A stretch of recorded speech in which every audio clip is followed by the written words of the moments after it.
Last October, I was driving through West Virginia on a work trip. I'd been on the road for hours, and it was way past midnight. My GPS said I had another 2 hours to go, but my eyes were getting heavy. I needed coffee, real coffee, not gas station sludge. That's when I saw it. A glowing neon sign just off the highway. Mabel's Diner, open 24 hours. It looked like it had been there forever. An old chrome front building with a big wraparound counter and booths lined up along the windows. The parking lot was empty except for one pickup truck. I figured, this is perfect. Quiet, quick, and probably has decent pie. The bell above the door jingled as I stepped in. The place was empty, but not abandoned. Clean floors, soft jazz playing from a dusty speaker, and a fresh pot of coffee brewing behind the counter. A woman appeared from the kitchen, late 50s maybe, wearing a classic red uniform, name tag, Mabel. She smiled like she'd known me for years. "Hey there, sweetheart. Long night?" "Something like that," I replied, sliding into a booth by the window. Without asking, she brought over a steaming mug of coffee and a slice of cherry pie. "On the house," she said with a wink.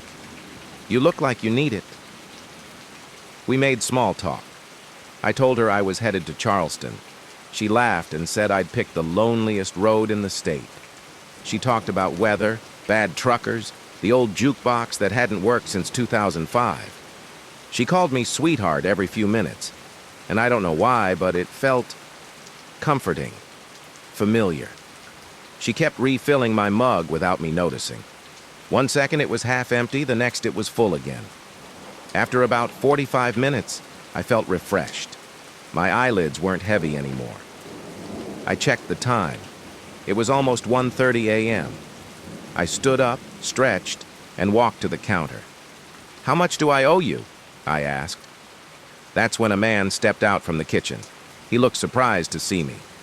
"Didn't hear anyone come in," he said. I frowned. "Your waitress, Mabel? She's been taking care of me." He blinked, then gave a small, sad smile. "There's no waitress here, sir. Not since... well, not since Mabel passed." I turned to look back at the booth I'd been sitting in. The cushion was old, but familiar. There was a small framed photo on the wall above it. I hadn't noticed it before. It was her. Same red uniform, same smile, holding a coffee pot. The man followed my gaze. "She passed in that booth, you know," he said quietly. "Heart attack. We kept the photo up because she meant a lot to this place." I didn't know what to say. My mind was racing, but weirdly, I wasn't scared. The coffee had warmed me up. I felt sharp, grounded, alive.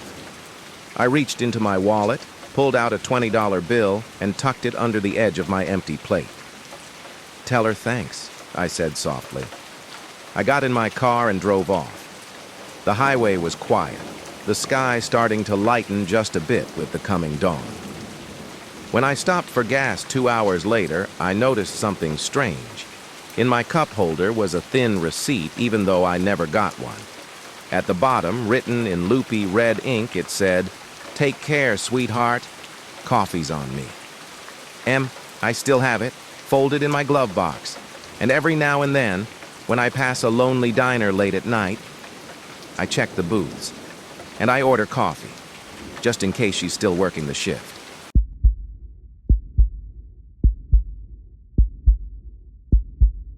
There's something weird about late-night diners. They feel like time just stops inside them.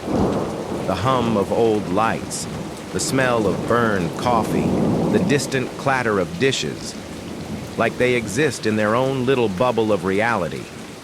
I didn't expect to stumble into one of those bubbles, but I did, and it almost didn't let me leave. It happened 2 years ago during a spring road trip with 3 of my closest friends. We were driving through central Arizona, heading toward the Grand Canyon, when we decided to push a few more hours before stopping. Around midnight, we were starving. No fast food in sight. Just endless desert and an increasingly growling stomach. That's when we saw it. A glowing yellow sign by the road that simply said, "Diner." No name, just diner. We pulled off without a second thought. The place looked clean, 1950s chrome style with booths by the window and a long, spotless counter. The lights were warm. The jukebox was playing some crackly old Elvis tune. A friendly older man in a white apron greeted us and said, "Sit anywhere you like." The place was empty, aside from a couple sitting in the far corner, not talking, just sipping coffee. We slid into a booth. The menus were already on the table, laminated and yellowing at the edges. They looked old, but not dirty, weirdly untouched. We ordered pancakes and eggs. The waitress, a quiet woman with stiff posture, nodded and shuffled off. That's when I noticed it. The windows showed the parking lot. Our car was there. But beyond that, just pitch black. No road, no stars, no lights, just a void. After we finished eating, we got up to pay. That's when Mark tried to open the front door. It didn't budge. He jiggled the handle and gave a nervous laugh. "Locked?" The waitress just stared at us, not moving. I went to the side door. Same thing. Wouldn't open.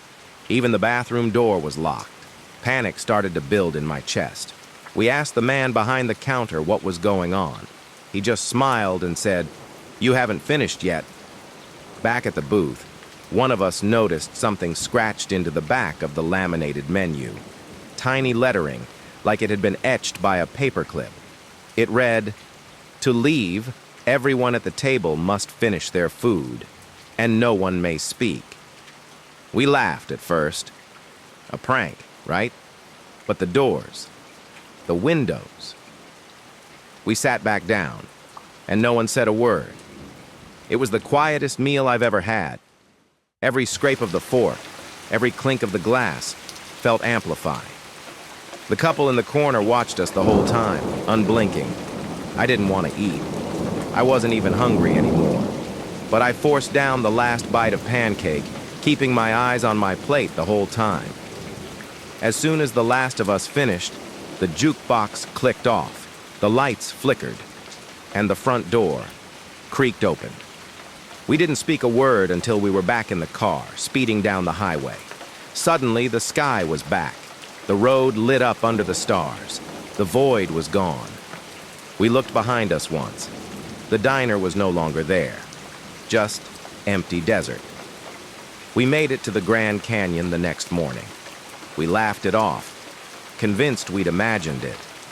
But later, when I pulled out the menu I'd accidentally stuffed in my backpack as a joke, the back still had the words scratched in, "To leave, everyone must finish, and no one may speak." I keep it in my glove box now, just in case another sign appears in the dark.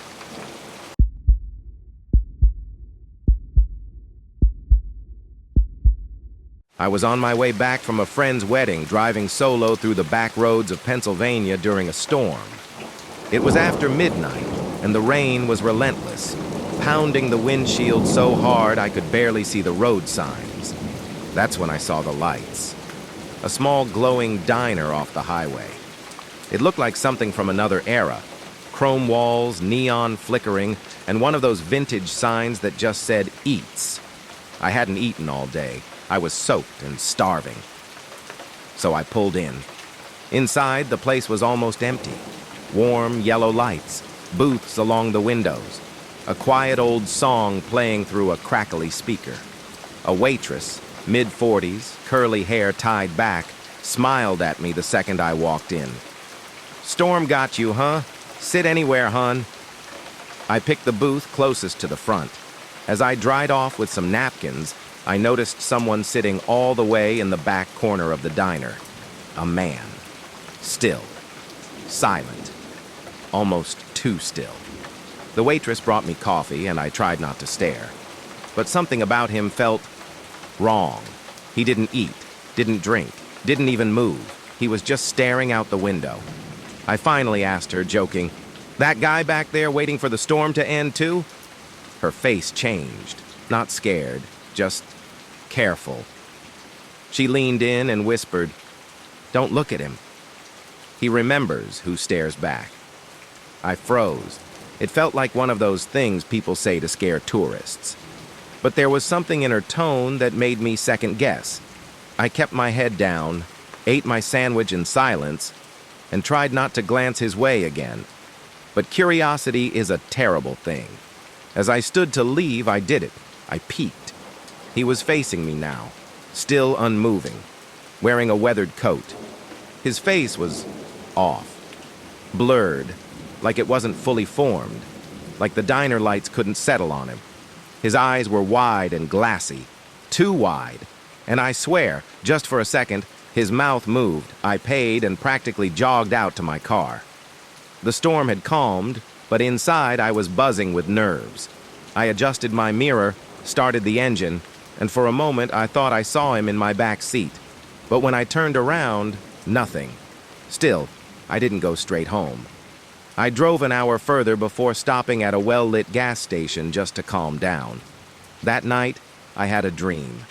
I was back in the diner, except this time, I was sitting in the corner booth, alone, silent, watching, unable to move. But I woke up. I was fine. The next day, I looked up the diner, just out of curiosity. It existed, but apparently it closed years ago. No power, no staff, no working kitchen. The waitress, no record of her. The place had been abandoned since 2017, and yet, my receipt was still in my pocket, crisp, fresh. At the bottom was written, "Thanks for looking away. Safe travels." Sometimes I wonder what would have happened if I'd stared a little longer, but I didn't, and I'm still here.